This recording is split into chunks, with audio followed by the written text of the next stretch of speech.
Welcome to Compelling Topics, the only channel dedicated to the perspective of leading researchers from the Italian independent scene. Let's turn your minds on. Today, we will take you on a journey into the world of Giuseppe Calligaris, an enigmatic figure at the intersection of science, mystery, and the perception of consciousness. Together with Enzo Fabbrucci, we will explore his revolutionary theories, his experiments on the skin, and the extraordinary insights that still challenge traditional medicine today. Through personal stories and first-hand observations, Fabbrucci will guide us on a unique voyage into Calligaris' world. Get ready to see reality from an angle you've never considered before. Giuseppe Calligaris was born on October 26, 1876, in Forni di Sopra, a small mountain village in the Friuli region of Italy. From a young age, he showed a strong interest in studying the human body and the medical sciences. After completing his secondary education, he enrolled in the Faculty of Medicine at the University of Rome La Sapienza, one of Italy's most prestigious academic institutions. He graduated in medicine in the early 1900s, progressively specializing in neurology and psychiatry, fields that were undergoing significant scientific development at the time. After graduation, Calligaris began an academic career, becoming a lecturer at La Sapienza. Later, he moved to Udine, where he worked as both a physician and a professor, continuing his research in neurology. In the early years of his scientific work, he focused on more traditional neurological topics, publishing studies on nerve reflexes, nervous system physiology, and psychic phenomena. Over time, however, his interest shifted toward less conventional phenomena related to the relationship between the skin, the nervous system, and consciousness. Calligaris is best known for his theory of cutaneous lines and plaques. After many years of observations and experiments, he claimed to have identified an invisible network of lines across the human skin. According to Calligaris, these lines run longitudinally and transversely, and along them lie specific points or plaques. Stimulating these areas could provoke specific mental states. He asserted that applying pressure to certain points on the skin could trigger unusual phenomena, such as vivid memories, intense emotional sensations, spontaneous mental imagery, and unique inner experiences. Calligaris interpreted these phenomena as evidence of a neurological map of consciousness projected onto the body's surface. Between the 1920s and 1930s, Calligaris devoted much of his work to studying these skin lines. In his laboratories, he conducted numerous experiments with volunteers, using techniques such as pressure, stimulation, or rubbing along precise trajectories. The results of his research were published in several books and scientific articles. Overall, Calligaris wrote more than 20 works, including texts on the physiology of the skin and the relationship between the nervous system and consciousness. He also suggested that some cutaneous lines might be connected to phenomena such as sudden insights, deep inner perceptions, and altered states of consciousness. From the beginning, Calligaris' theories provoked mixed reactions. Some scholars and curious minds were fascinated by his hypotheses, while much of the scientific community greeted them with skepticism. Many physicians and researchers considered his conclusions difficult to verify scientifically, particularly because his experiments were complex and hard to replicate with identical results. Over the years, his research was progressively marginalized and eventually placed on the periphery of academic medicine. Yet, in his final years, Calligaris continued writing and developing his theories, remaining convinced that the skin represented a kind of interface between the physical body and the deeper processes of the mind. He passed away on March 31, 1944, in Udine, leaving behind a body of work that still sparks curiosity and debate. In recent decades, Calligaris has been rediscovered by independent researchers, historians of medicine, and scholars of consciousness. While his theories have not been validated by modern medicine, they continue to be referenced in discussions about the relationship between skin and the nervous system, altered states of consciousness, and potential connections between the body and deep mental processes. His legacy remains that of an original and controversial thinker, one who sought to explore the uncharted territories of neurology and psychology in his time.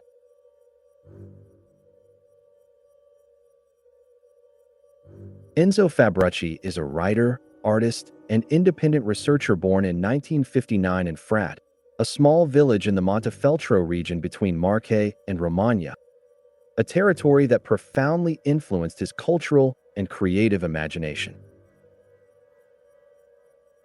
His work operates at the intersection of art, narrative, inner research, and the study of unconventional cultural traditions. Fabbrucci often defines himself more as a researcher of human experience than merely an author. In his work, he combines painting, writing, and philosophical reflection, aiming to explore dimensions of perception and consciousness that, in his view, mainstream scientific culture has largely overlooked. A distinctive feature of his path is his interest in intuitive and symbolic forms of knowledge, often linked to esoteric traditions or the study of unexplored human potentials.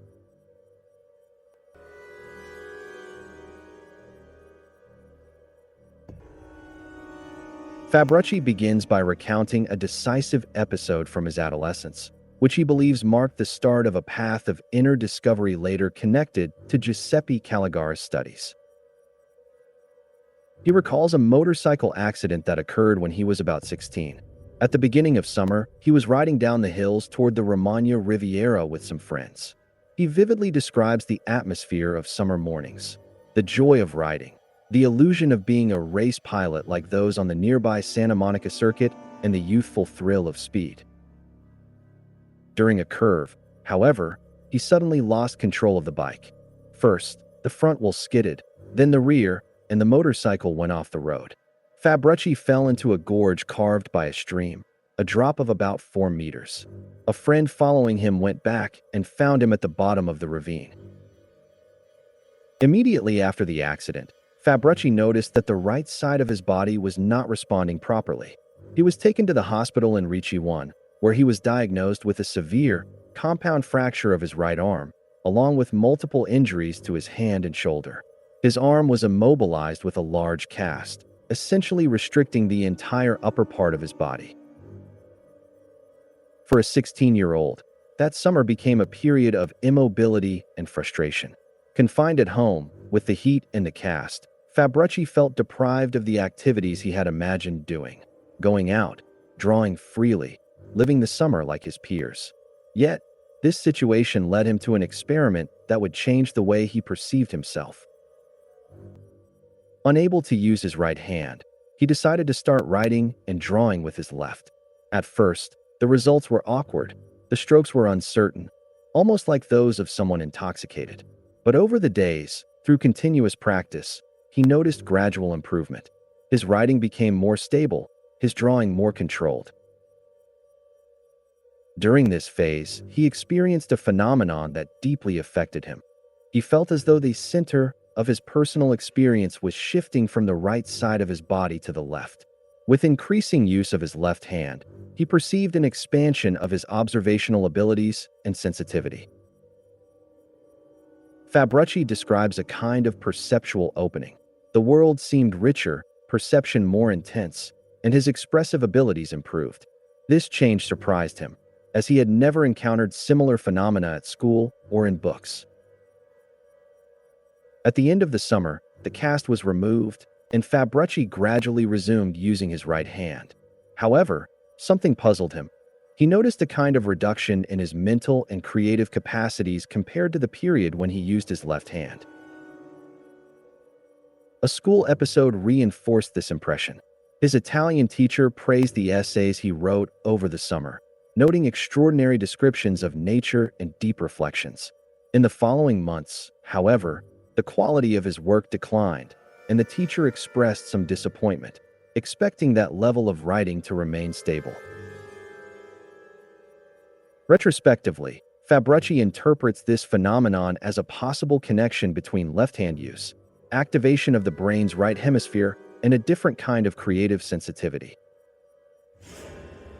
When he began rehabilitation of his arm, he visited a former nurse specializing in motor recovery. During massages and manipulations, she noticed an unusually heightened sensitivity, remarking that he reacted to touch in a way almost more typical of women than men. This observation greatly intrigued Fabbrucci. The fact that certain areas of his hand and arm produced specific reactions led him to suspect that the body might contain points or zones with particular connections to sensitivity and perception. According to him, this personal experience later prompted his interest in Giuseppe Calligaris' studies on the sensory maps of the body. Fabbrucci continues recounting his adolescence, describing an encounter he considers pivotal in his exploration of the body and perception. After the motorcycle accident and the long period with his arm in a cast, Fabbrucci faced the rehabilitation phase. The doctor advised him to see an elderly woman who, after many years of working as a nurse, had specialized in the functional recovery of people with fractures and joint problems. She received patients in her home, informally, using simple tools and an improvised treatment table. Fabbrucci recalls that at the time he had no awareness of the kind of knowledge this woman possessed.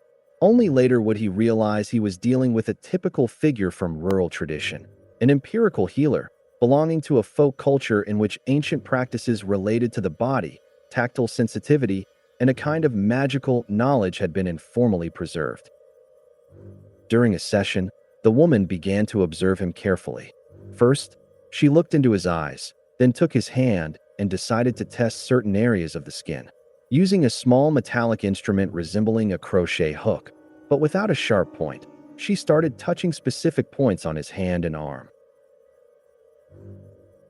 When she stimulated a particular spot, Fabbrucci felt an intense, sudden reaction, a kind of nervous jolt that spread through his body, producing an immediate physical and emotional response. The experience embarrassed him greatly, especially because the reaction had an erotic undertone he, as a teenager, could not explain. Amused by the situation, the woman downplayed the incident with irony, teasing him gently. She continued to explore other areas of his hand and arm, explaining that for years she had noticed strange phenomena when stimulating certain points on the skin. She had no precise theory nor scientific training to interpret what she observed, but she had once mentioned it to a doctor she had worked with in the past, who had dismissed her observations as mere fantasies or psychological suggestions. Despite this skepticism, she stated that she had repeatedly observed that some people reacted very strongly to the stimulation of specific skin zones. Some women, for instance, reported experiencing images or inner visions when certain points on their arm or hand were touched. Observing Fabbrucci, the healer concluded that he possessed a particular sensitivity and reactivity to this type of stimulation. According to her, if she had touched other parts of his body, such as the chest, she could have elicited even more intense emotional or sensory responses. For the young Fabbrucci, this revelation was shocking. At 16 or 17, the idea that certain points on his body could trigger emotions, fantasies, or specific inner states struck him profoundly. The episode led him to question how the human body functions and whether unknown connections might exist between the skin, nervous system, and mind. He recalls that this experience ignited an almost obsessive curiosity in the following years, driving him to seek out books and research on the relationship between body and consciousness. Time passed, and Fabbrucci continued his studies and artistic training. He describes a very intense period of his life, which he calls the Roaring Years, during which he studied in Urbino and engaged in numerous creative and intellectual pursuits. Another significant moment came a few years later in Bologna. One evening, he met a young French researcher passionate about alchemy. A long, late-night conversation ensued. Sitting on a bench in front of the painting studio Fabbrucci had rented in the city, they discussed symbolism, transformation, and esoteric knowledge. This encounter with the young researcher represented another important piece in the journey that would eventually lead him, over the following years, to seek more structured explanations for the phenomena he had experienced with his own body. It was precisely through encounters like this and his readings that Fabbrucci ultimately came closer to the theories of Giuseppe Calligaris. The young woman then explained that she had read the account of a French philosopher and psychoanalyst who, during the fascist era, had decided to travel to Italy to personally verify rumors about a peculiar doctor from Friuli. According to reports circulating in France, this doctor was considered by some to be a sort of magician or healer, as he claimed to work directly on the skin of his patients to elicit specific psychological effects. The account tells that the French scholar actually went to Friuli to meet Giuseppe Calligaris. After observing his practices, he returned to France deeply unsettled and uncertain about how to interpret what he had seen. In his words, he had either fallen under a kind of spell, or Calligaris was truly an extraordinary physician, comparable to the great founders of medicine.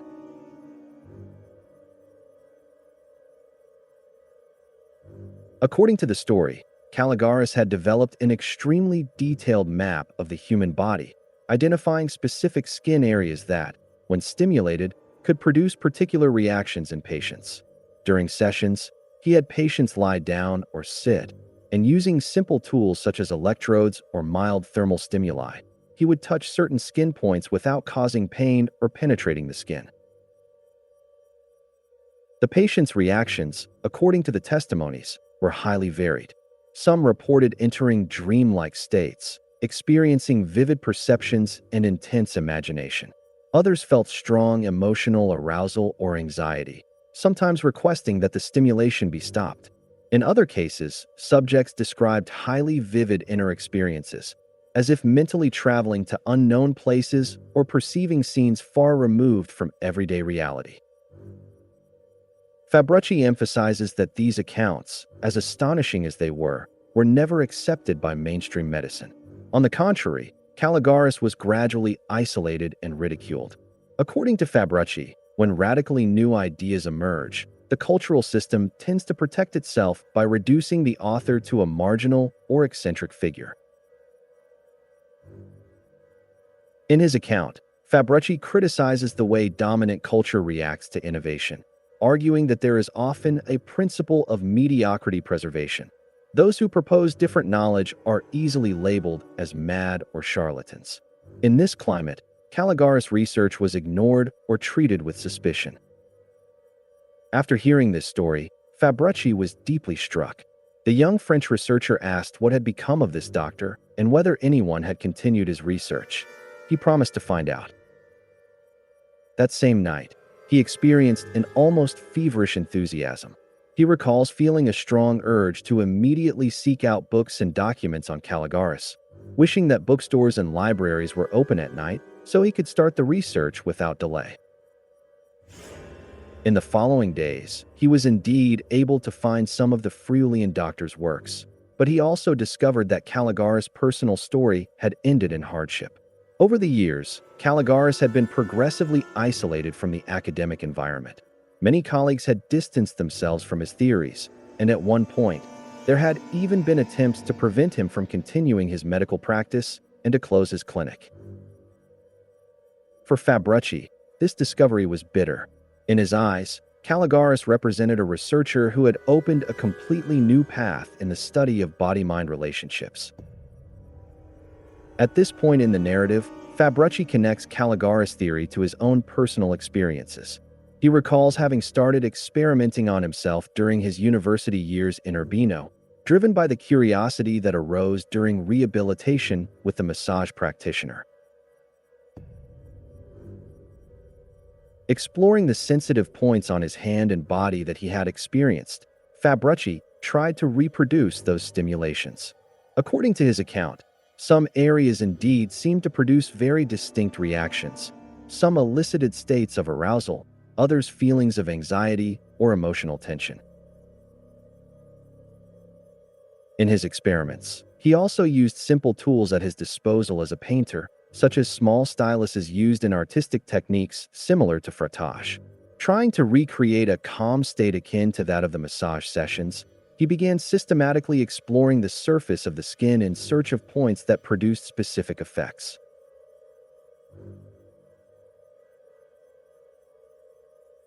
He explains that during one of his solitary experiments, he accidentally touched a point on his skin that triggered a very intense reaction, a sudden, deep sensation of anxiety. The emotion was so strong that it surprised him, as he could not understand how such a marked emotional charge could arise merely from skin stimulation. Shortly afterward, he had a dream experience that he interpreted as connected to these trials. In the dream, he saw a series of strange figures, almost like fantastic creatures resembling elves or small beings, gradually emerging from an indistinct background. He describes the image as if these figures slowly surfaced, similar to fish glimpsed through algae underwater. The creatures seemed to appear briefly, take shape, and then vanish again. Fabbrucci clarifies that this experience did not occur directly during the skin stimulation, but in a dream. However, he recalls that, according to Calligaris' descriptions, some patients subjected to specific skin stimuli reported having similar experiences in dreams, as if certain areas of the skin could activate inner processes that manifest later in the dream world. During this period, Fabbrucci also produced a series of drawings inspired by these inner experiences, attempting to artistically translate the images and sensations emerging from his explorations. Over time, he reports having spoken publicly about these investigations in conferences and seminars, occasionally showing his drawings and recounting his experiences. Following some of these presentations, he received messages from people claiming to have had similar phenomena. In particular, he recalls receiving emails from women who, after hearing his talks, remembered personal experiences related to accidental skin stimulation. Some reported that while knitting or using sewing needles, they had occasionally touched or pressed certain points on their hands or bodies, experiencing very intense sensations. In some cases, these stimulations triggered physical reactions linked to the erotic sphere. In others, they produced sudden emotions or inner states that were difficult to explain. According to Fabbrucci, a common element in these experiences is that they are never emotionally neutral. Stimulating certain areas of the skin seems always to provoke an affective response, which can be wonder, fear, pleasure, or disturbance. However, he also recounts the difficulties he encountered in finding interlocutors in the academic or medical world. He explains that he repeatedly tried to discuss these ideas with university professors and medical specialists, including dermatologists. On one occasion, he even consulted a chief of dermatology during a series of conferences.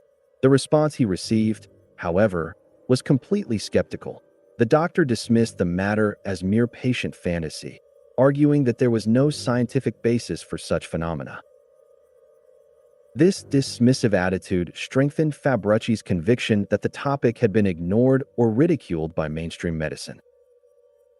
He therefore decided to independently study the works of Giuseppe Calligaris. He was able to find some of the Friulian doctor's books, although they were difficult to obtain and had been published by small presses. Fabbrucci notes that these texts are extremely challenging to read. Calligaris alternates brilliant insights with long digressions, using a highly personal language, almost a form of ultramedicine, which makes it difficult to follow the thread of his thinking. Despite these difficulties, Fabbrucci continued his study, as his own personal experiences seemed, in his eyes, to partially confirm the doctor's insights. Without these direct experiences, he admits, he probably would have abandoned reading Calligaris' works. Fabbrucci concludes with the decision to try to understand more deeply what Calligaris had truly discovered, and what the meaning was behind his skin maps and the cutaneous stimulation techniques he claimed to have developed. Enzo Fabbrucci expands his reflection by introducing an author who, in his view, may offer a possible interpretative key for certain phenomena related to consciousness and inner experiences: the French mathematician Jean-Pierre Garnier-Mallet.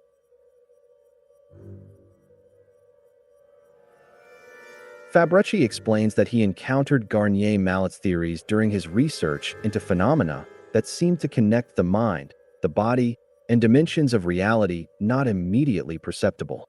The French mathematician is known for the so-called theory of the double, a theoretical proposal according to which every human being has a sort of counterpart or double that exists in a temporal dimension different from the ordinary one.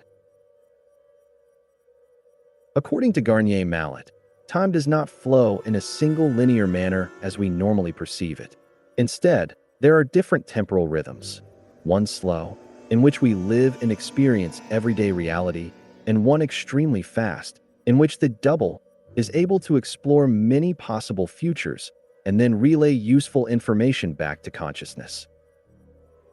Fabbrucci emphasizes that, in Garnier Mallet's view, this double is not a symbolic or psychological figure, but a real component of the individual.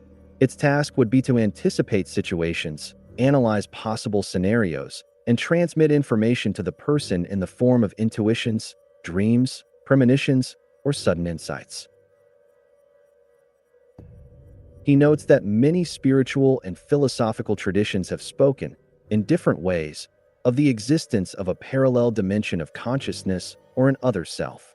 However, what distinguishes Garnier Mallet's proposal is the attempt to present these ideas using a language that draws on mathematics and theoretical physics.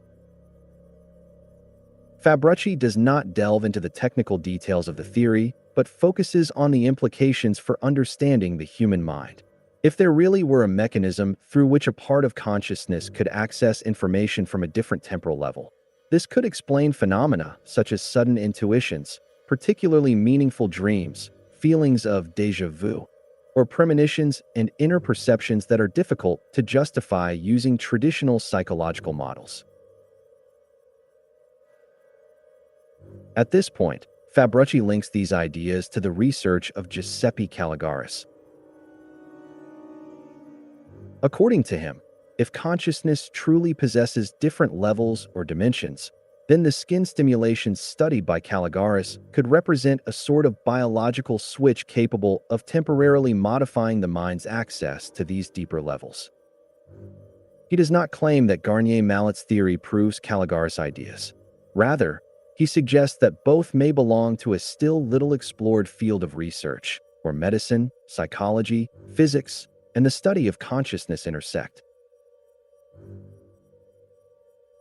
Fabbrucci openly acknowledges that many of these hypotheses remain speculative and difficult to verify scientifically. Nevertheless, he believes that completely ignoring them would mean giving up on investigating phenomena that many people claim to experience. The episode concludes with a broader reflection on the nature of consciousness. According to Fabbrucci, the human mind may be far more complex than current scientific models suggest. Some inner experiences, dreams, intuitions, sudden perceptions, could represent signals of deeper processes occurring beneath the level of ordinary consciousness. Fabbrucci ultimately leaves the audience with an intriguing reflection. If hidden levels of the mind or dimensions of reality that we do not yet understand truly exist, then research into consciousness may have only just begun. Many phenomena that today appear mysterious or marginal could, in the future, turn out to be clues to a structure of reality far broader and more complex than what we normally perceive or know. Thank you for joining us on this journey into the world of Giuseppe Calligaris, where science, intuition, and mystery intertwine. With Enzo Fabbrucci, we explored personal experiences, innovative theories, and research that challenged the boundaries of traditional medicine. If this video sparked your curiosity, leave a like, share it, and subscribe to the channel so you won't miss upcoming deep dives into the mind, consciousness, and lesser-known discoveries. Keep looking at the world from new perspectives. See you in the next episode of Monthly Portraits, here on Compelling Topics.